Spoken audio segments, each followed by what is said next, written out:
Muchas gracias. Buenas tardes a todos. Boa tarde.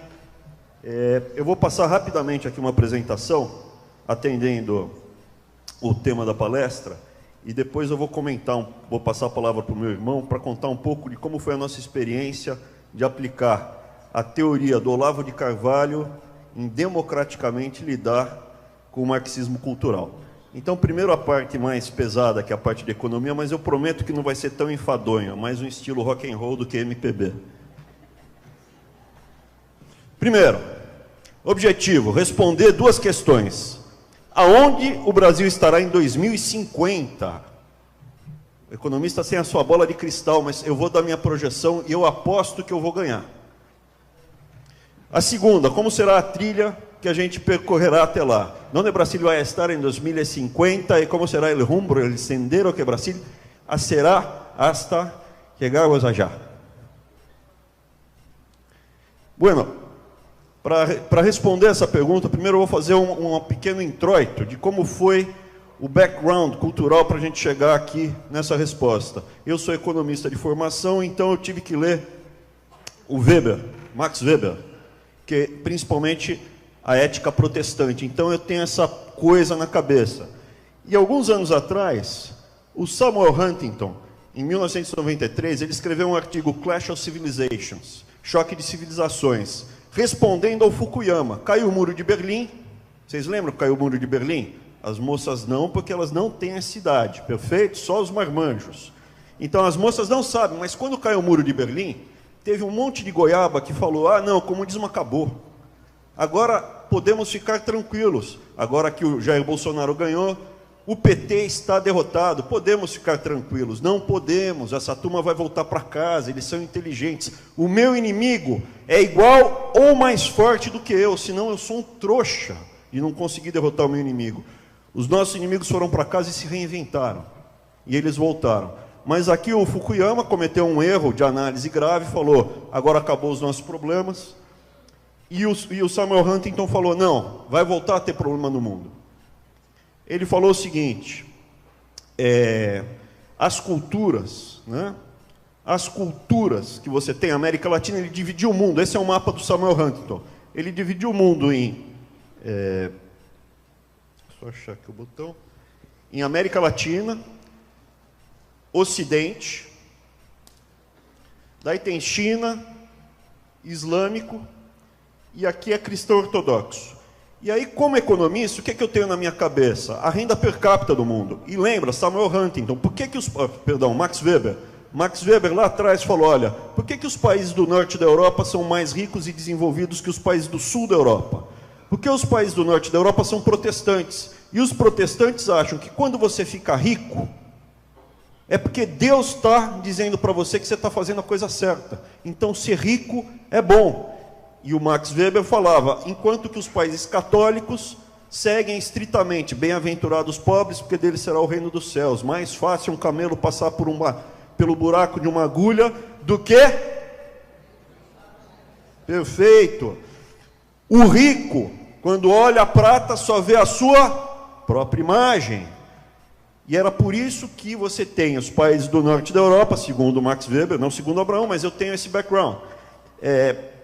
Os países do norte da Europa são mais ricos que os do sul. Vendo o mapa do Samuel Huntington, o que veio à minha cabeça? A renda per capita do mundo. Imagina, cara chato, ele sabe a renda per capita do mundo de cabeça por mapa. Eu sei. E aí, olhando, o que acontece? Você vê que a renda per capita do mundo é parecida com a divisão cultural que o Samuel Huntington tinha feito. A América Latina, como um todo, tem uma renda per capita parecida, sempre teve. Então, respondendo, aonde o Brasil vai estar em 2050? Ele vai estar na América Latina. Porra, Abrão, mas isso é um absurdo que você está falando. Não é, e eu ganho dinheiro com isso. Por quê? Porque quando a gente tem uma crise, ah, meu Deus, a Dilma escapou da jaula, e agora ela vai destruir o país, e o Brasil vai virar Bangladesh. O preço dos ativos brasileiros são precificados assim. O câmbio bate 5, a Bolsa vai para 5.000 pontos, o risco Brasil vai para a Lua, e aí é quando abre oportunidade para comprar os ativos brasileiros. E quando o Brasil é precificado como Canadá, o Lula vai lá dar lição de moral para o povo de olho azul. Se bem que tem para aquele... Eu não posso falar, né? Eu não posso xingar o Lula, né? Meu irmão advogado falou que eu não posso falar o que eu queria falar. Então, o psicofanta do Lula, ele nunca vai saber o que é psicofanta, então eu posso chamar ele de psicofanta.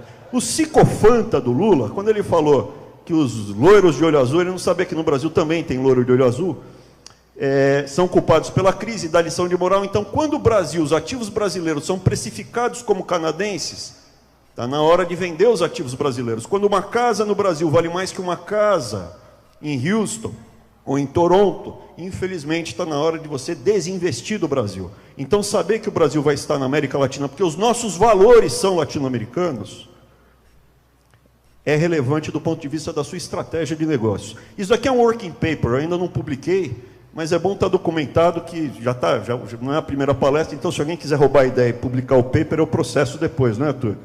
Dá para processar também. Então vamos lá. Max Weber, Samuel Huntington, aqui eu já expliquei, né, um pouco do que estava sendo dito aqui. E aí o que acontece? A conclusão, fatores culturais geram comportamento econômico na população. Como assim? Se a pessoa é criada desde pequeno pensando em negócio, ela acaba gerando mais riqueza, ela não necessariamente vai ser mais feliz. Se você desde pequeno é imbuído num certo valor, é mais fácil você ficar rico. E eu vou explicar rapidamente também como é que um país cresce rapidamente. Por que um país cresce rapidamente?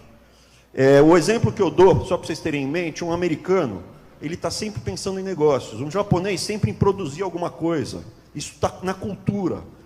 A gente provavelmente vai ser mais feliz com a mesma renda que um americano ou que um japonês. Um americano num velório, ele vai ficar do lado, uma pena que ele morreu, uma pena que o John morreu, Qual o seu nome? My name is Jack Wilson. Oh, my name is Bill something. Ah, prazer. Ó, eu produzo isso. Eles trocam cartão no enterro e discutem negócio. Para um brasileiro, isso é deselegante, não é? Estamos ali no velório dando apoio para a família. Um brasileiro, no máximo, vai falar, poxa, a viúva está inteira, né? Tá bacana. Vamos lá. A renda per capita os valores culturais afetam a renda do povo. E isso é porque, então, tendo esse background cultural, explica por que alguns países passam por rápido crescimento. Quais foram os países da Europa que mais cresceram na segunda metade do século XX? Croácia e Estônia. Por quê? Depois da guerra estavam destruídos, sobrou o quê? Um monte de croatas ou estonianos que saíram do comunismo. E eles têm os valores culturais para produzir, gerar as coisas. O milagre alemão é porque, depois da Segunda Guerra, o PIB da Alemanha era zero. Mas você tinha o quê? Um monte de engenheiros alemães. Um monte de alemães que nas horas vagas faziam o quê? Relógio, sapato, carro. O Japão cresceu rápido por quê? Porque depois da guerra ele estava destruído, a renda per capita zero. E aí você reconstrói rápido. E a China? A China teve 150 anos de desgraça. É uma cultura riquíssima. Vou voltar rapidamente para a China. A China é uma cultura riquíssima. Você não precisa explicar ao chinês por que comercializar ou como fazer as coisas. Ele já sabe. Só que eles passaram pela Guerra dos Boxers, introdução do ópio pela Inglaterra lá. Depois veio o Japão e devastou a China. E, por último, as maravilhas do comunismo e do Mao Tse-tung. Quando você abriu isso, eles rapidamente vão para o potencial deles. E qual o potencial chinês? Bom, você vai para Taiwan, uma ilhazinha ali do lado da China, né? Onde não é comunista e a renda per capita é de quase 30 mil dólares. Você vai para Hong Kong, onde só tem chinês também, a renda per capita é acima de 40 mil dólares. A China vai continuar crescendo. Por quê? Porque eles são chineses. E por que eles não estão nessa renda? Porque tem bobagem acontecendo. O Brasil, o que acontece com o Brasil? Ele sempre esteve entre os melhores países da América Latina. Os piores países da América Latina são justamente aonde? Em termos de renda per capita. Eu não estou falando melhor do ponto de vista cultural, estou falando simplesmente que alguns valores geram mais riqueza do que outros. Tá? Não me entendam mal. Aonde você teve mais América Latina, que é a confluência da cultura indígena, africana e europeia ibérica, com alguns toques do resto do mundo, essa característica você tem uma renda per capita mais alta, onde você não teve tanto a mistura, né? Então, o que acontece? O Brasil, historicamente, sempre esteve entre os melhores países da América Latina. Qual é o melhor país da América Latina hoje em termos de renda per capita? O melhor país é... Opa, eu esqueci. O maior país é o Chile, porque tomou as decisões corretas que permitiram bater no topo. O que vai acontecer com o Brasil? Hoje o Brasil está com quase metade da renda per capita do Chile. Se a gente parar de fazer as bobagens, a gente vai convergir rapidamente para o que pode ser a renda per capita potencial do Brasil. Vamos virar Canadá? Não. Tá? Mas a gente não precisa ser tão pobre e estar numa situação tão ruim como estamos agora.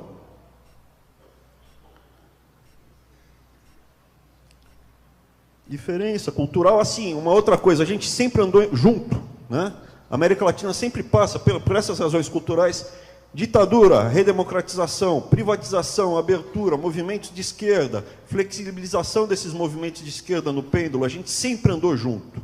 Alguns países na frente, alguns países mais atrasados. Colômbia estava numa situação muito ruim. Venceu a Farc, está crescendo rapidamente, indo para o seu potencial. Quer saber qual vai ser o tigre da América Latina? Vai ser Cuba, que era o país mais rico, com a menor taxa de mortalidade infantil, até o comunismo chegar lá. Tirou, fica a 100 quilômetros de Miami, tirou o comunismo de lá. Vai ser uma riqueza boçal. Aonde vai bater? Uma renda per capita de 25 mil dólares. Vai ser igual a americana? Não, mas vai ser rico como 25 mil dólares. Então, onde o Brasil vai estar? Na América Latina, vai ter uma renda per capita média alta, valores atuais como de 15 a 20 mil dólares. O Brasil será grau de investimento, será um dos países relativamente mais estáveis do mundo. Isso é importante. O mundo está indo para uma situação de muita volatilidade. A América Latina, se a gente vencer o desafio do comunismo e não deixar entrar outras pressões como o terrorismo islâmico, etc., a gente tem tudo para ser uma das regiões mais estáveis do mundo. O Brasil, além de estabilizar a si mesmo, ele pode estabilizar toda a região. Existe o plano hoje aberto de, com a grana roubada no Brasil, interferir nos países vizinhos, como a Rússia interferia nos países da União Soviética, que faziam um grande bloco. Isso é aberto, declarado. O Brasil não vai ser tão rico, nem tão estável quanto o Canadá, mas pode ser um país muito bom para a gente viver e criar nossos filhos. E aqui falando, né, Europa, você tem riscos de balcanização, você tem a desestabilização. Essa apresentação é antiga, eu falo a mesma coisa há bastante tempo.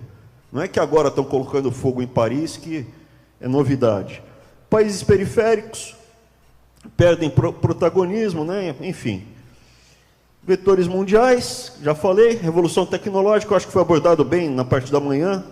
Risco da dinâmica populacional e mudanças geopolíticas.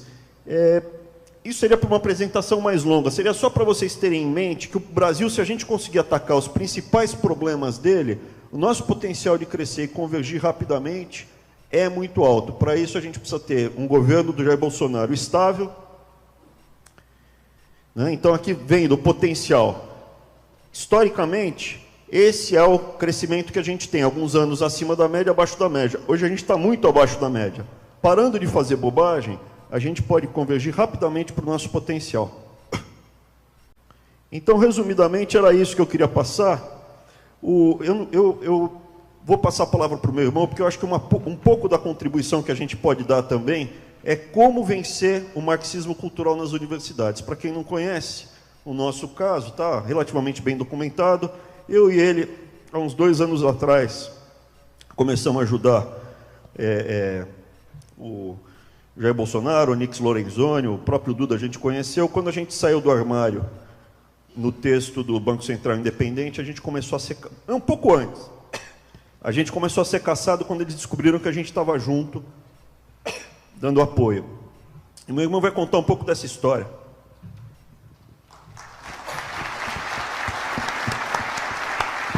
Muchas gracias.